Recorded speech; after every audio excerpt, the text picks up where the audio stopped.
Assalamualaikum warahmatullahi wabarakatuh. We are from Group 7. Today, our group will present a topic, ageism in workforce, under the theme, aging and inequality based on age. Before I start, let me introduce myself first. My name is Nur Fariha Akila binti Muhammad Fazli. Metric number 2117-328. Let me start first. I start with background. In 1968, Dr. Robert Butler coined the term ageism to describe the systematic discrimination against older people. He equated it to racism and sexism during the civil rights movement. It has been over 50 years since Dr. Butler raised this issue, yet our culture has not changed. Ageism remains an often overlooked barrier that exists across most communities. Ageism puts unfair limitations on older adults' abilities to live to their fullest potential and devalues them as individuals. Racism and age discrimination can take many different forms. You might think that discrimination only includes actively treating an employee worse or even firing them solely due to their age, but it can often be much more subtle. A significant form of ageism includes the hiring process itself. Many job applications across industries often favor younger applicants, which could demotivate older workers from even applying. So next, I will move to types of aging. Here we have three types of aging. So the first one is biological aging. This type of aging, most people are familiar with this type of aging since it refers to the various ways the human body naturally changes over time. Um, the second, the second aging is psychological aging, which is related mainly to behavior, including general perception and reactions to the immediate environment. The last aging is social aging, refers to how social habits and behaviors change over time. It also includes the individual's role in relation to society as a whole and people in their age group. So there's three types of aging. Next, I move to objective. So, what we're gonna gain from this topic. So, our first objective would be define ageism. So, what is ageism? Types of ageism, examples of ageism, and the impacts of ageism on health. Our second objective would be provide explanation related to the issue based on sociological perspective. And our last objective, propose solution against ageism issues in workforce. So next, I pass to my groupmate to continue the presentation. Assalamualaikum warahmatullahi ta'ala wabarakatuh. My name is Nur Zafira binti Muhammad Yusuf. I will continue and dig more details about ageism, about the definition of ageism, and the definition of ageism in the workplace that we focus on in this presentation. I will also explain about the types of ageism, sign of ageism in the workplace, and lastly about the consequences of ageism in the workplace. The definition of ageism. According to the World Health Organization (WHO), ageism means the stereotype about how we think, prejudice about how we feel, and discrimination about how we act toward others or oneself based on age. In this presentation, we want to focus on ageism in the workplace. So what is ageism in the workplace? Ageism in the workplace is a practice of letting a person's age unfairly become a factor when deciding who receive a new job, promotion or other job benefits. Decision about terminating employees also cannot be solely based on their age. For example, age discrimination or ageism may occur when an employer refuses to hire someone because of their age. Alternatively, an older employee may be fired or treated differently than other co-workers due to their age.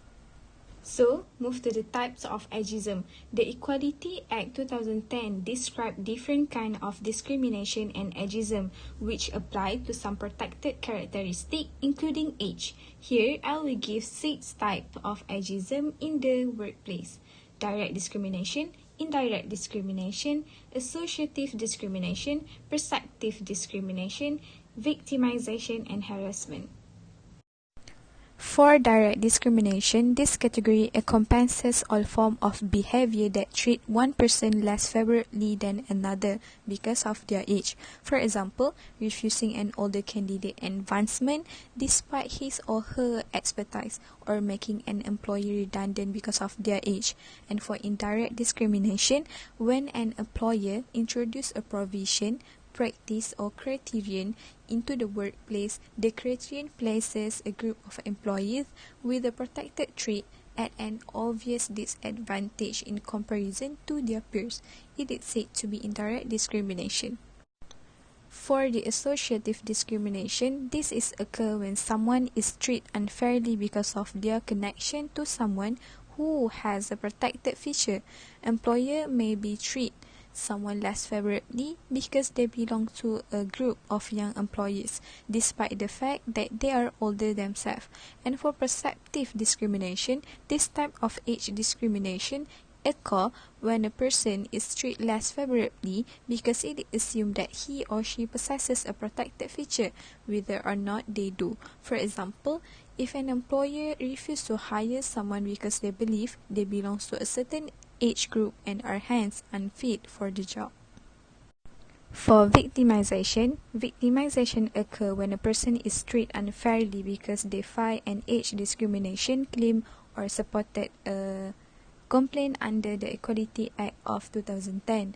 And for the last one, harassment. Harassment is one of the most well-known forms of age discrimination. It is defined by the Equality Act 2010 as unwanted conduct related to a specific protected characteristic which has the effect or purpose of violating a person's dignity or creating an intimidating, degrading, hostile, offensive, or humiliating environment for that individual.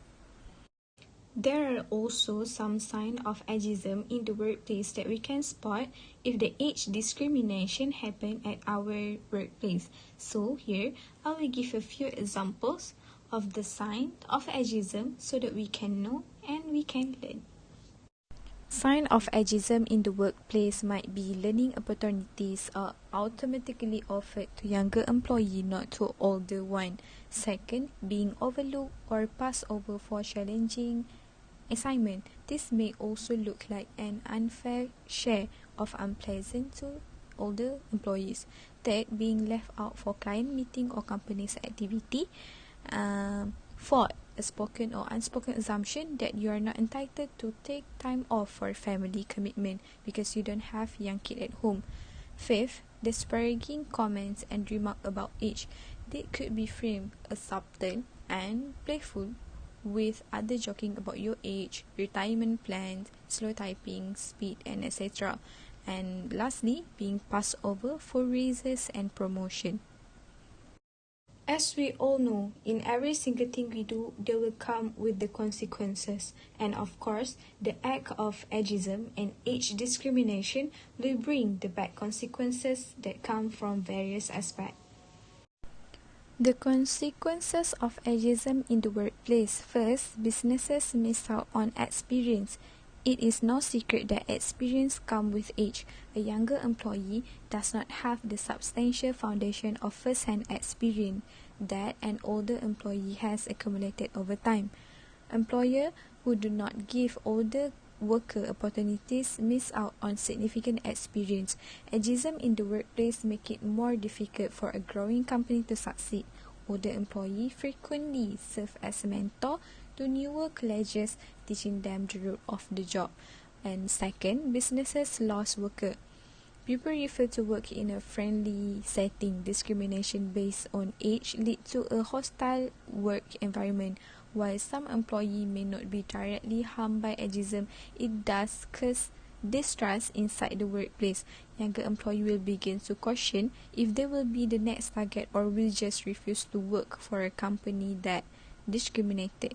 If a company promotes ageism in the workplace, it is likely that productivity will suffer and turnover will rise. A business with low morale and inability to keep a constant workforce has a slim likelihood of long-term success. Third, business has legal liabilities. Discrimination based on age is illegal under federal law for both potential and current employees. Many states has enacted anti-ageism legislation so employees can sue their employer for age discrimination, which can result in hefty fine and a tarnished image. And fourth, older workers experience mental health issue. Age discrimination has a negative impact on those who desire to work later in life and been linked to a reduction in mental health. The study findings revealed that women who face ageism at work had more overall depressed symptoms, and because of that, it is being difficult to find work or advance in your career due of your disability. And last but not least, communities are not preparing for future need. Our elderly population are quickly increasing across the country. By 2035, there will be more persons aged 65 above than aged 18 and under. 78 million compared to 76.4 million. We must prepare for a growing elderly population. This includes changing our perspective on aging. Our workforce will face big challenges in the near future if we continue to view age as a bad attribute. That's all from me. I will pass the floor to the next presenter. Thank you. Moving on to how sociological perspective sees aging. First, we have structural functionalism. Structural functionalism is a perspective in which each of the institutions, relationships, rules, and norms come together to serve a purpose and to bring stability to the society. Under the functionalist perspective on aging, three social theories were developed. First is disengagement theory. The disengagement theory says that it is natural and acceptable for older adults to withdraw from society and personal relationships as they age. For an example, an older person who has a chronic disease that makes it harder to move from place to place and need to stay at home all the time, they may not be able to meet their friends as much as usual. This will develop less contact with friends, which may lead to fading friendships. The second theory is activity theory. Activity theory proposes that older adults can continue the level of activity and social interaction that they enjoy in middle age by replacing their former roles with new ones. For example, the role of employee can be replaced with the role of volunteer. The third theory is continuity theory.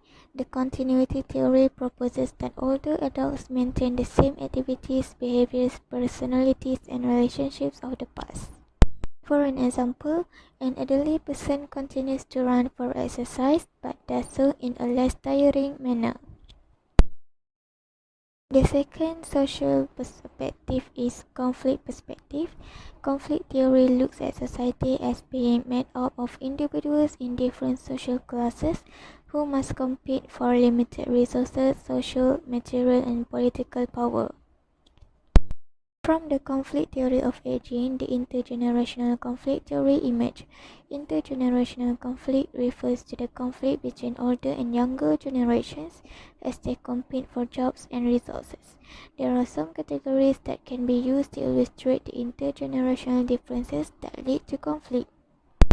For example, traditional versus progressive, which is valuing historically accepted ideas versus being more open-minded with regard to political values, religious belief. Diversity also includes maintaining the status quo or complying with organizational policy versus resisting all ways of doing business and attempting to innovate.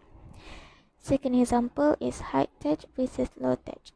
Leveraging technology in the workforce versus more traditional means of doing work also includes tensions related to ability to utilize technology and lack of recognition for technology development.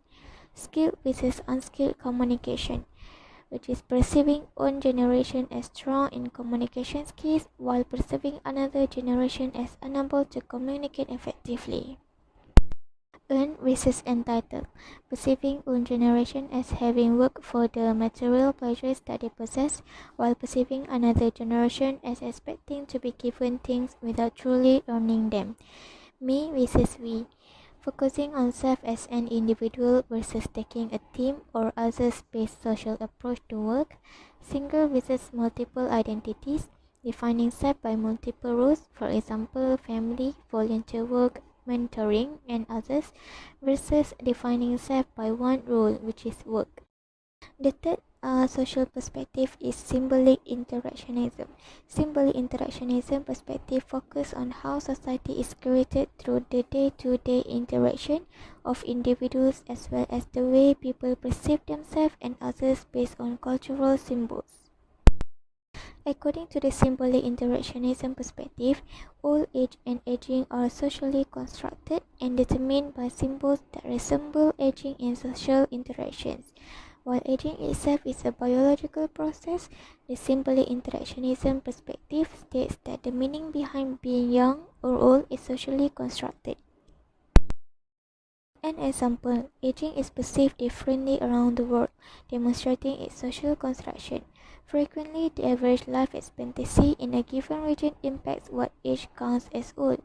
For example, in the Hong Kong, where the average life expectancy is over 85 years old, one isn't considered old until he or she is in their 60s or 70s. However, in Nigeria, the average life expectancy is over 55 years old only, and people in their 30s or 40s are therefore already considered middle-aged or old. These variations in people's perceptions indicate that notions of youth and age are culturally constructed, and that there is no such thing as a universal age at which point one becomes old. Another example is the cultural perception. Cultural perception also differs from one another. Eastern cultures tend to highly value age and wisdom, while Western cultures tend to highly value youth. Most in Asian cultures, children are expected to take care of their parents when they turn old. It is a norm for parents and children to live under one roof even if the child is already an adult. Meanwhile, in Western countries, children are expected to live on their own. Sending parents to nursing homes is also common in Western countries. So now let's continue our discussion on aging in the workforce. So my part is about to propose the solution in this problem. Based on the latest issue of truth rising government spending on salaries, healthcare and social supportive services for the elderly, aging population represent a threat to many nations' budgets and financial stability, such as if governments have allocated the public money from education and infrastructure construction to pay programs for the elderly, this could affect economic development and general quality of life. Furthermore, as many nations experience unmanageable public loans, the recent economic crisis not only boosted demand for social safety but also brought attention to population aging challenges that happen nowadays. In many countries, they are already have the high public spending limits long-term fiscal opportunities for greater aging-related investment to maintain the economic growth stability as well as the health and well-being of individuals of all age. Timely policy measures are required. For monetary and non-monetary reasons, work is a pivotal element of one's well-being. Recognizing this could be an essential part of the solution. The solution is paid work contributes not only to material well-being but also to psychological well-being through social interactions and opportunities for personal and professional growth. And I can give the example. So, an unpaid work like volunteering, care work, and artistic work can provide the same psychological benefits. Given these positive effects, have encouraged and reward the paid and unpaid work among the elderly could be a pivotal part of the solution to the aging related fiscal and social challenges.